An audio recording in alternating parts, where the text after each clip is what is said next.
to spring semester 2026. Oh my goodness, it's 2026. All right. You are in Management 4720, Global Strategies and Policy, and I'm your professor, Dr. Deborah Searcy. All right. So you are in your final semester of your time here at the business school, and you have learned lots and lots about lots of different companies over your time here. You've learned best practices. You've learned, how to hopefully make good decisions. And according to everything you've learned in business school, it should be relatively straightforward to run a good company.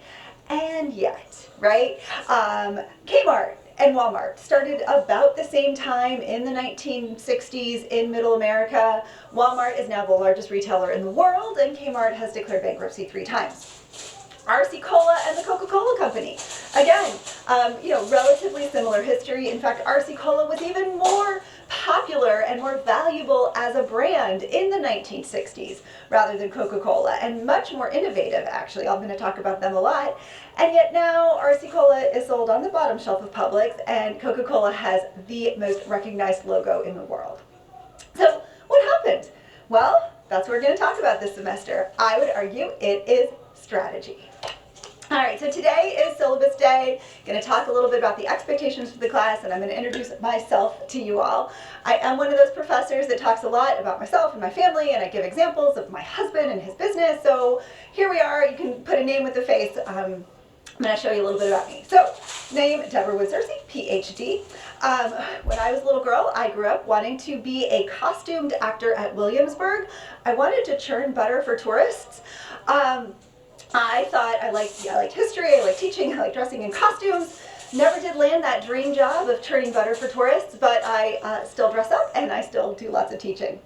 I identify as female, she, her, are my pronouns, and I was a business major many, many years ago. I didn't know why. I just thought, jobs were a good thing to have.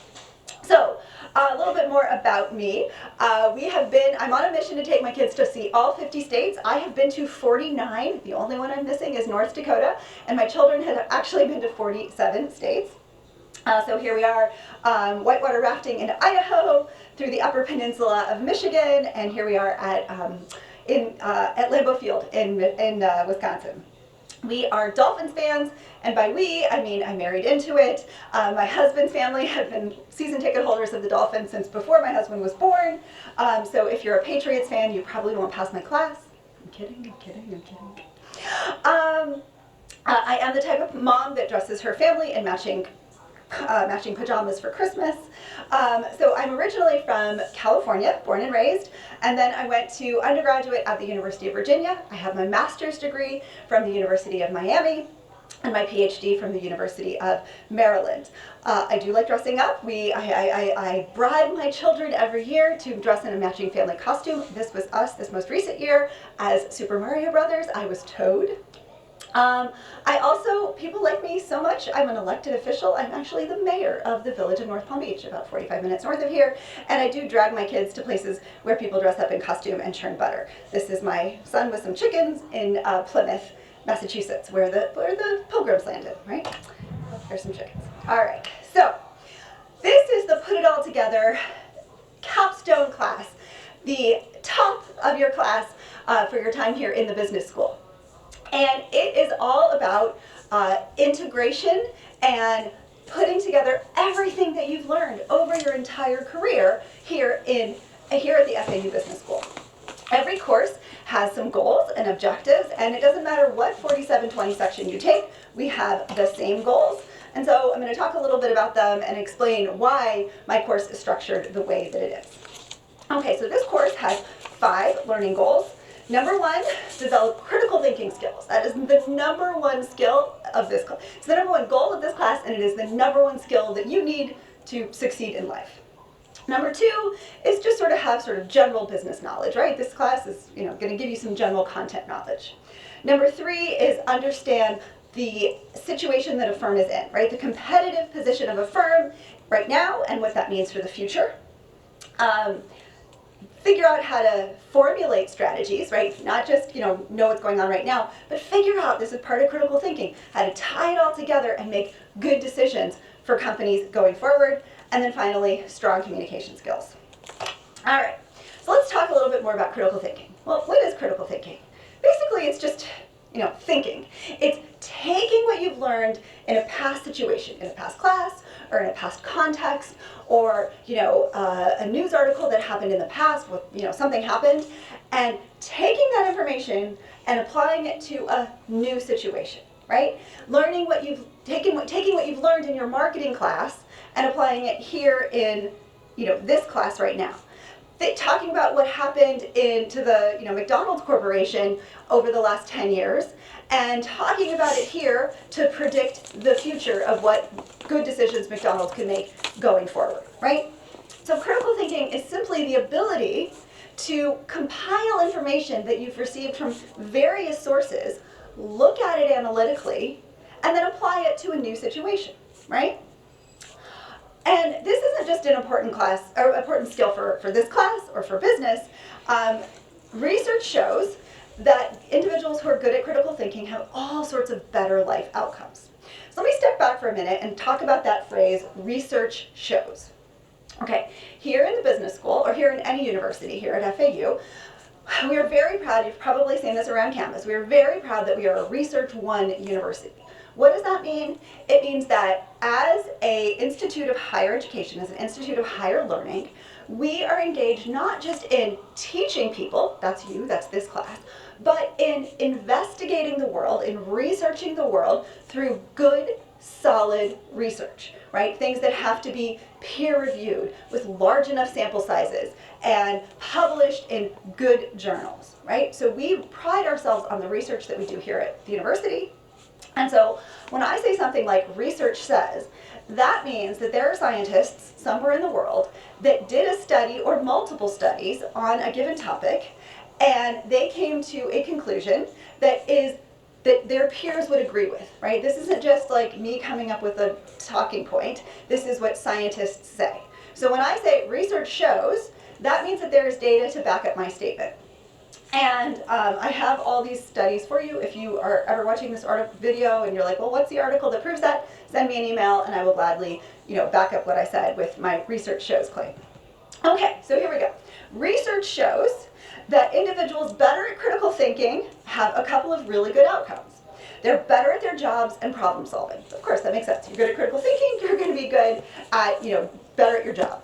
But also experience fewer bad side effects. Things like STDs, DUIs, and failing your course, and are generally happier with better life satisfaction.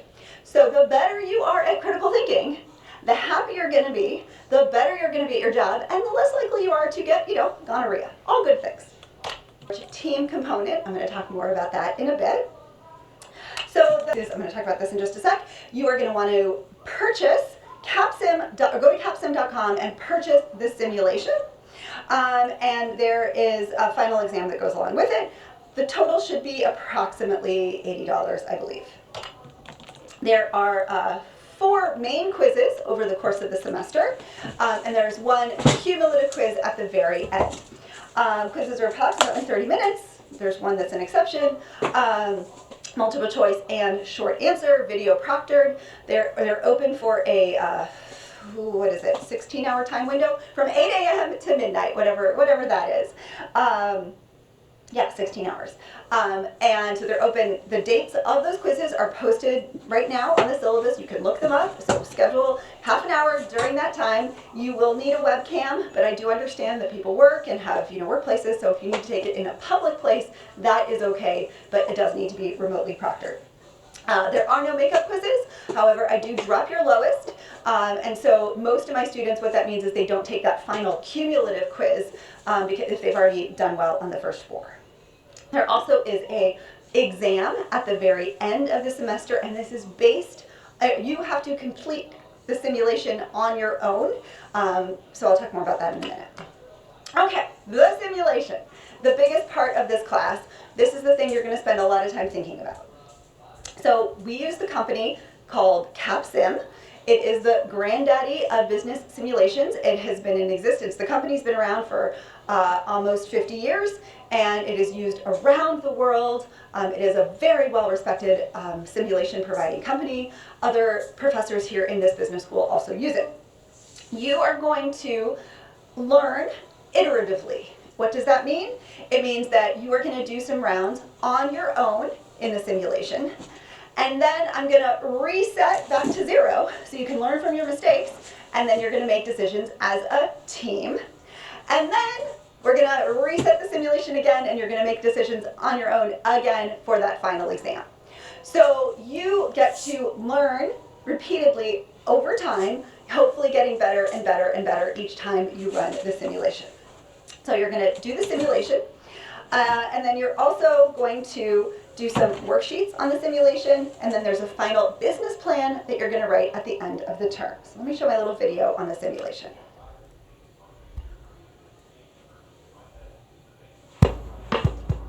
The transition from college to the workplace is a big step. Even for the brightest students, the gap between theory and practice can be daunting. More than 500 business schools bridge that gap by giving their students a realistic experience before they launch into the real world with Capstone Business Simulation. Traditional business education can provide theory. Capstone puts theory to practice. It's a hands-on opportunity to apply knowledge, test assumptions, and learn from complex management decisions without real-world risks. Capstone was originally built for corporate management training and has been used by some of the world's most prestigious companies for more than 30 years. That's why it's the ideal springboard to help students make the leap into their career with confidence. Using an online interface versus live or virtual competitors, students are given control of a $100 million company and must develop and execute a strategy in a tough, fast-changing marketplace. It's their job to see the big picture. How does accounting relate to production? How does marketing integrate with R&D? How do sales forecasts impact financing activities? You can expect students to make mistakes and learn from the solutions. With Capstone, missteps are not only inevitable, but essential for the learning process. Best of all, Capstone provides a one-on-one client relationship consultant for every instructor, plus full support for students online and by phone. To find out how Capstone can bridge the gap and put business theories into practice. Okay, so they mentioned that help 877, sorry, 477 8787. All right, so feel free to call the 800 number to get that CapSim help. Okay, so like I said, you as a team are going to complete a series of worksheets, and these roll up to be the rough draft of your final strategic business plan. So there are, like I said, 6 worksheets due starting in about a month. And these worksheets are a page or so long, page or 2, and they are graded strictly on completion. I glance at them to see if they're done, but that's truly it.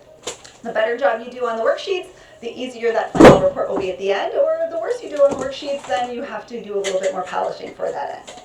So the worksheets have 2 functions. First of all, they're meant to help guide you and help hold your hand as you make decisions through the simulation. So things like, this is, I think, worksheet number 2. Based on your mission statement, what is your strategy? So you've already thought about what your strategy is. And then we say, okay, the target market is a group of customers with common characteristics that distinguish them from other customers. Based on your strategy, which customer groups are you targeting, right? So taking this, that takes you to step B, right? Okay, and the 2 most important things to that group are this and this, right? All right, now that you've identified your strategy and the target market groups, you have to implement it, all right? So talk about how you're going to implement it, right? So it is meant to help guide you through the decision-making process to help make those simulation decisions for you. And then ultimately, like I said, this is the rough draft of that final strategic business plan. So things like, how price sensitive are your customers? How do you know this? What will you price your main products at, your secondary products? Well, here, looking at the final project strategic business plan assignment sheet, we have, based on your mission statement and strategy, which customer groups are you targeting and why, right? How did you price your main products, your secondary products, right? So it's meant to be a rough draft, right? Rough draft, right? There's still a lot of polishing and a lot of writing and a lot of things you have to do for that final report, but you're at least not starting with a blank page. I want to take a minute to talk about AI. We are in the business school. AI is here to stay. I don't want to say I encourage my students to use AI, but certainly you are welcome to, right? You do have to cite your source. If you have something completely AI write something for you, you do have to cite that at the end. However, I'm okay with you using AI, right? You are business majors. You're not English majors. I don't expect you to have, the skills of, perfect writing, perfect grammar. I do, however, expect you to do critical thinking, and that is something that AI cannot do. AI is really quite terrible, in fact, at critical thinking. So you are getting graded on the requirements of the, of the worksheets of that final strategic business plan, right? You can use AI to help fix your grammar, to help make this sound more professional or something like that.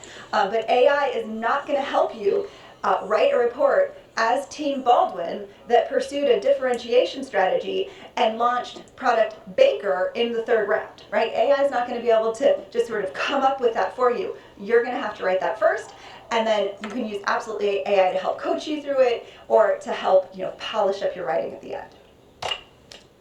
All right, so first thing you're going to do after you finish watching this lecture is go to capstem.com and go to CP13, and register for this industry, right? So, so let's go sample, and this is where were we? Okay, so you're going to capstem.com, and when it says sign up, when it asks you what you're registering for, this is the number you're going to enter. CP132672_1, okay? And it'll bring you, I'm in a demo course, right? So it'll bring you, this will be the dashboard that you're on. The first thing you'll see is training progress. Now, I already did some of the beginner rounds, but this is what you're going to do first. You're going to go through the trainings. And so you're going to click on training. I had already done the beginner, but let's just review the dashboard. Oh, okay, I can't go back to it. All right, so let's go through intermediate. Let me show you what that looks like. Okay, so you're going to do the trainings. The trainings are straightforward. What I would tell you to do, this seems really obvious, but I'm going to tell it anyway. Don't just click through the trainings as quickly as you could. You absolutely could just sort of click, you could just sort of click and take the hints and get through it as quickly as possible. You could do that if you want to. You could choose to do that. I would recommend, however, that you actually take the time to read the paragraphs, think through what it means, and then actually critically think in answering the questions, right? Because the whole point of the trainings is for you to understand how the simulation works so that you are going to ultimately make decisions on your own. So what do I mean by how the simulation works? Because you're going to make decisions on your own. Well, here we are. This is the simulation platform. This is where you're going to make all of your decisions about the fictional company that you're running. So you start this game, I kind of use those words interchangeably, simulation game. You start the game as the CEO of the Andrews Corporation. And you have 5 competitors: Andrews, Baldwin, Chester, Digby, Erie, and Ferris. I don't come up with these names, the simulation did. And you are in the business of making sensors, right? That's what your company makes. You don't get to choose. I don't care if you want to make lemonade or backpacks or shoes. You're making sensors. That's what the game sets you up to. And so you are going to be making decisions across 5 business areas. So research and development, marketing, production, and finance. And then within each one of those areas, you have to make a whole bunch of decisions on the products that you have. You start the game with 5 products. The same way that, let's say, the Ford company has, I don't know how many cars, right? It has the F-150, it has the F-250, it has the Lincoln Aviator, it has the Ford Explorer, the Ford Expedition, the Ford Focus, right? It has, also, right? On and on and on and on, right? So the one company has all sorts of subsidiary products that it offers, right? The Kellogg's Corporation owns Cheerios, along with the 27 different types of Cheerios and all sorts of other breakfast cereals, right? So one company has many different product lines. So you have to decide, do the products that I offer meet the needs of my customers? What are we going to price those products at? How much are we going to spend on marketing to make sure, so this product, Acre, which is the low-end product sold to the customers who are price sensitive. They don't want to spend very much. right? The Walmart customer, so to speak. Nothing wrong with Walmart, I shop there too, right? So you have to think about, okay, well, what are the specifications of my product? What are we going to price that acre product at? Is it lower than our competitors? How much of it are we going to have to make? What are we going to forecast that we're going to sell? How much are we going to produce?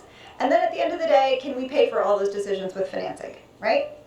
Okay, so I am sure you're just looking at what I'm doing right now and being like, oh my gosh, that looks like a lot. You're right, it is, right? This has a very steep learning curve. The first couple weeks of class, my students often, almost always, are, I don't want to say overwhelmed, but they are just sort of taken aback by how many decisions they have to make and how complicated this is. You're right, it is a complicated simulation that I have been teaching for 12 years, and I promise you that by the end, my students, for the most part, love it. Right? There's always a handful of students that are lazy and don't want to do any work and hate it because I make them think. That's beside the point. The good students genuinely like the simulation at the end. I promise, I promise, I promise. I've been doing this a long time. So, a little bit more about the syllabus. Moving on. The syllabus, which is posted to Canvas, it is in two places. There's the simple syllabus, which is sort of the digital document. There's also what I call the paper syllabus. It's an uploaded PDF that has all of the policies and all the due dates and all the everything. I have spent a very long time working on that syllabus to make sure that the due dates don't clash with, religious holidays, that I'm not overwhelming anyone during any one part of the semester, that everything sort of flows together and fits together. So, the syllabus details my commitments to you and your commitments to me. It's not going to change barring a, act of God, right? I promise I'm not just going to wake up and say, oh, sorry, the quiz that you thought was tomorrow is actually now, right? That won't happen. It is, this is a binding document, essentially, that tells you what to expect from me, but also you know those expectations as of right now. So it gives all the due dates, and so put those on your calendar right now. Message from Big Snoop Deal Double G to all the university students. Yo, syllabus. You gotta do it. You gotta read it. Man, I'm telling you, the more you know, the further you go. Tell them, Snoop Dogg sent you. Syllabus. I know all about it. Catch up so we can have a conversation. Don't be late. Let's go. Okay, no, I did not pay Snoop Dogg on Cameo to talk about the syllabus. Someone else did. I found it randomly on the internet, but I totally would have paid him on Cameo to talk about the syllabus because it is so incredibly important. So anyway, even Snoop Dogg says, read the syllabus. All right, so the two most important pages of the syllabus is the schedule that is posted at the end. This is the list of due dates. If Canvas is slightly different, that's because I clicked a wrong box on Canvas, right? Canvas is digital. The dates sometimes misalign. Sometimes I have some things due in 2025 and still 2026. I am human. I apologize for that.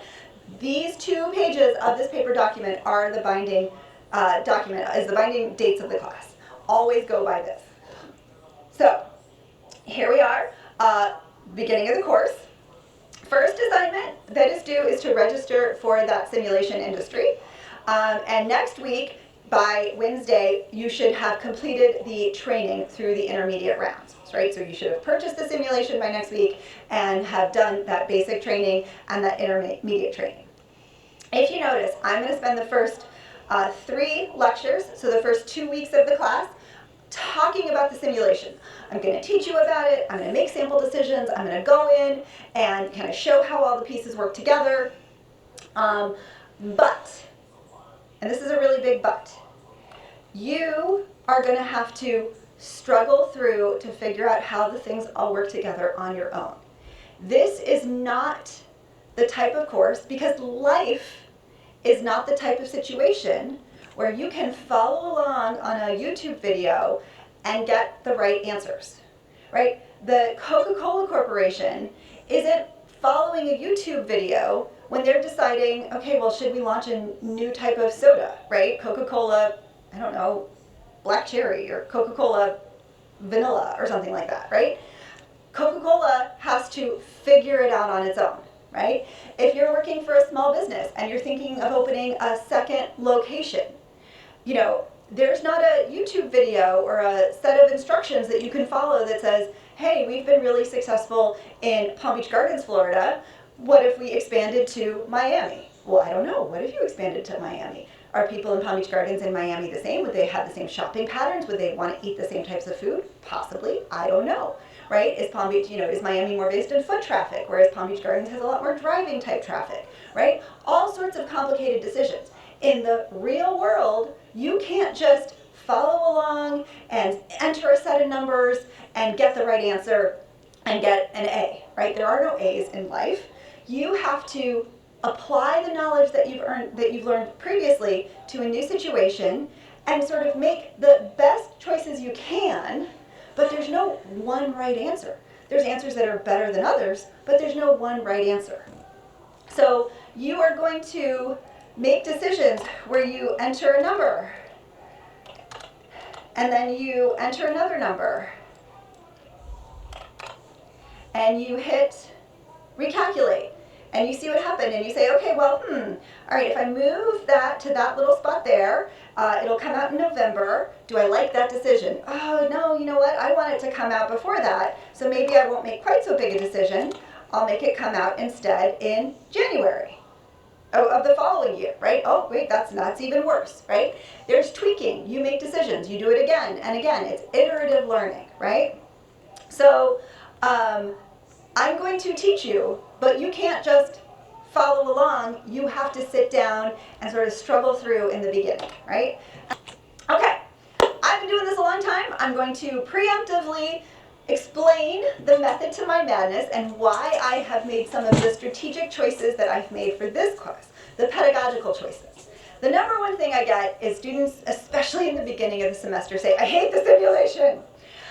I get it, right? You have never had to apply your knowledge in a critical thinking type way where there isn't a right answer, right? Every other course you've ever taken here in your entire education experience, not just here at FAU, through high school and everything, was if you memorize stuff, you apply that to a multiple choice test where you get, 4 answers, A, B, C, or D, and one is the right answer, right? If you memorize your stuff, you can get the right answer. That doesn't fly anymore, right? Once you graduate, there are no longer any right answers, right? Let's say you launch a small clothing company. Okay, how many of this particular t-shirt do you think you're gonna sell? 12? 17? 3? Right? Who knows, right? Let's say you're a donut business, okay? How many donuts do you make in a given morning, right? Well, if it's a Tuesday, maybe not that many people are gonna come, so you make fewer. If it's a Friday, maybe it's a bigger day, who knows, right? You have to use your critical thinking skills to make those types of forecasting decisions, right? There's no right answer. So that's what you get to practice through the simulation. Okay. The simulation is essentially a consequence-free way to practice your skills, right? I also want to say that on the simulation itself, right, those practice rounds and those team rounds, I curve very, very generously because I do know it's hard. No one is going to fail my course because they didn't do very well on the practice rounds or on the team rounds, as long as I can see that you did them. Okay, more on strategic thinking. So, right, people who hate the simulation, the reason I assign it is by that number one goal of the class, strategic thinking. It is analyzing opportunities and problems from a broad perspective and understanding the potential impact your actions might have on other actions, right?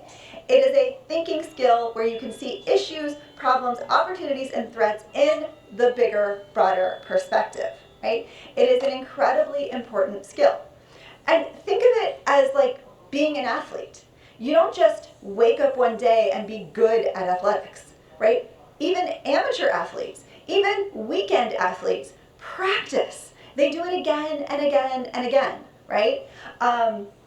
In the simulation, you are practicing. You're doing it again and again and again, and you're learning every single time, right? Doing strategic thinking once isn't going to make you a strategic thinker, right? Doing it 10 times isn't going to make you a strategic thinker, but doing it again and again and again over your entire business school career and repeatedly through this simulation, all of these things are going to help you ultimately become an excellent strategic thinking, right? Because to succeed in life, as in business, you must be goal focused, right? You have to see your goal and work toward it. Comprehensive in your analysis, right? Sort of look at all the elements and think about all of it. Opportunistic in your decisions. You have to see what you could do and then take it, right? Be aware of multiple time horizons. Next week, next month, next year, 5 years from now. Hypothesis driven, thinking what if questions. If I do this, then what could happen? If I do that, what other thing might happen? And be willing to take a risk. All of these things are essential for success in life, and that's why I assigned the simulation. Okay, next complaint I get is not all due dates pop up on Canvas. The simulation does not integrate with Canvas. I'm sorry, it just is the reality. You have to know that. So that's why I give you the calendar, the paper calendar, the paper calendar PDF. All of the due dates are listed in one place, right there. And like I said, this is practice for real life. In your job, no one is giving you pop-up reminders on a platform, right? In your job, when your boss says, this thing for the client is due in 2 weeks, you need to know that and enter it into your own calendar management system. All right, people complain about the writing, although they're complaining about that a whole lot less with AI. But yes, peer memos, worksheets, a final report. One of the goals of this class is to improve your communication skills. And this communication skill is viewed as so important that the state of Florida requires that I assess you in your communication skills, and I'm required to submit those results to the state. Don't worry, I'm not reporting, like John Smith failed his communication skills and reporting that to the state. The state only looks at the aggregate, like how are FAU students doing. But it is so important, I'm required to assess all of my students. Every single Management 4720 student is getting assessed in communication, and we report those results. Okay, there are weekly assignments. Some students don't like that. Some students think that college courses should be basically, you do nothing all semester, you cram for a test for 3 days, and you get an A. That is not life. In the real world, you have to do small bits of your job every single week, every single day, in fact, right? So yes, there are assignments due every week, right? This course, as in all courses, expects a certain level, the state of Florida says that, for every course hour that you are enrolled in, you should expect to work 2 additional hours outside of the classroom. So this is a 3-credit course, which means that you should expect to work an additional 3 to 6 hours every week outside of just watching these lectures, right? That's a lot. But that is the expectation of the course. So yes, there are decisions due every week. There is these worksheets due. There is very small. As long as you stay on top of things, you will do absolutely fine. Question for you. How do you keep your job? Not just get promoted. How do you not get fired? Okay. How do you not get fired? You show up to your job and you do your job description. That's it, right? It's a pretty low bar. Show up, do your job. To get promoted, you have to go over and above. But if you just want to keep your job, you show up and you do your job, the bare minimum. I take that same philosophy in this course. If you want to pass the class, just do the things listed on the syllabus. If you want to get an A, you have to go over and above and work harder. But I promise you that I have never failed anyone for being dumb. I have never failed anyone because they didn't understand the material. I have failed students for not doing things, for earning zeros on exams because they didn't actually take the exam, or for being a bad group member that never did any of the simulation, right? If you're not doing your job, then you can't expect to pass the class. But as long as you do all the assignments, take every quiz, I promise you, you're going to pass this class. All right. I have over 200 students a semester, and the email system has gotten kind of wonky as we've gotten bigger here at FAU, and the integration between the Google platforms and Canvas, and they've merged over into Microsoft possibly, I'm not quite sure. Emails, I have noticed a huge uptick in the number of emails getting lost. So if you're trying to reach me and I haven't responded, send it again, and try the opposite of what you tried before. So if you sent it through Canvas and you didn't hear back, try sending it directly to my email, dcersey@fau.edu, right? I do respond to my emails, but I do keep normal business hours. So if you're sending me an email at 7 p.m., you're not getting a response that night. You will get one the next day. And if you send me an email, on a Saturday morning at 10 a.m., you're not going to hear back from me until Monday at the earliest, right? I keep normal business hours. This is my job. So I keep the normal business hours of, 8 to 5-ish. The testing window is short to reduce student cheating, but like I said, if you need to take a quiz in your workplace, I totally understand. That is fine. You're allowed to take it in public places. It just has to be remotely proctored. And correct, I don't give feedback on worksheets because I have found in my experience that something like 98% of my students don't open the feedback I wrote. They don't even look at it. So if you want feedback, just reach out. I will gladly give feedback. I would happily meet with you to give feedback. But I don't spend all of my time doing it because no one actually looks at it. So it's just a waste of time for everyone. The last thing I wanted to say is office hours. Office hours are Wednesdays at lunchtime-ish. You, for the most part, I'm assuming aren't on campus. I am happy to meet with you virtually almost any time, right? Well, send me an email. We'll set up a time that works for both of us. If you work full-time and you can't meet until the evenings, I will gladly meet with you in the evenings. If you can't meet until a Saturday morning, I will gladly meet with you on a Saturday morning, right? I'm not necessarily checking my email during those times, but I want to see you succeed, I promise. So reach out and I will meet with you anytime. And the last complaint I get a lot is, teamwork. Why are you making me work in teams? Because you're going to be in teams for the rest of your life, and this is a skill you need to practice. You're in college to practice skills, to learn skills, to get better at things so you can do your job and be more successful for the future, right? And you're going to be in teams for the rest of your life, right? 80% of Fortune 500 companies have more than half their employees on teams, and they're even using teams in manufacturing, right? Teams are integral to business. And so you need to figure out how to be good at working with the team, how to get along with people you don't really like all that much, how to convince people that you're right and they should go along with what you think they should do, right? All of those skills are essential for your long-term success, which is why I require them in the class. And yes, this is the hardest class you've ever taken at FAU because it's a senior level class, you're about to graduate, and you are the smartest that you have ever been in your life. I promise. You're smarter today than you were yesterday. After making it through all of your college education, here we are at the very end, and you are incredibly talented, and you can do it. And I am here to help. So I want to step back and help you think about how far you have come, right? In this course, the organizing principle is that strategy matters. Companies with a clear strategy that implement it consistently outperform companies that don't in the real world. In this class, teams that have a clear strategy and implement it outperform teams that don't. And in life, individuals that have clear goals and are consistently working toward them will outperform individuals that don't. So 4 years ago or so, you decided to attend college. You are part of a long and proud tradition of higher education. Colleges and universities are amazing things. They started over 2,000 years ago with Plato's Academy, and they included mathematics, dialectics, natural science, and preparation for statesmanship, and eventually moved to the School of Athens. Aristotle was the first to write a syllabus. By 800, they were being formed in places like Constantinople and Salerno, and by 1200, they existed in Paris, Oxford, Cambridge, and Salamanca, right? All of this is the path of higher education.